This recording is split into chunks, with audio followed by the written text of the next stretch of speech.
మేమే వాడికి లైఫ్ ఇచ్చాం, కానీ ఈరోజు మా వల్లే వాడు అంత కష్టంగా ఊపిరి తీసుకుంటుంటే చూడలేకపోతున్నాం రా అన్నారు. సెకండ్ ఇయర్ లో ఉన్నప్పుడు నేను నా ఫ్రెండ్ లంచ్ చేద్దామని హాస్పిటల్ క్యాంటీన్ కి వెళ్ళాం.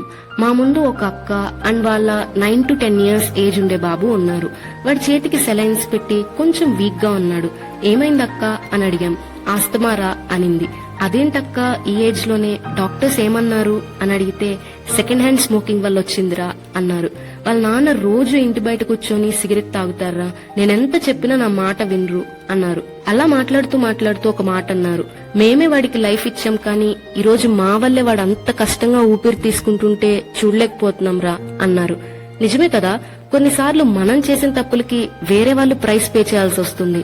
ఇంతేకాదు, ఈ సెకండ్ హ్యాండ్ స్మోకింగ్ వల్ల bronchitis, lung infections and cancers కూడా వచ్చే ఛాన్సెస్ ఉంటాయి. సో స్మోకింగ్ చేసే ముందు ఒక్కసారి మీ లైఫ్ తో పాటు మీ పక్కనున్న వాళ్ళ లైఫ్ గురించి కూడా ఆలోచించండి.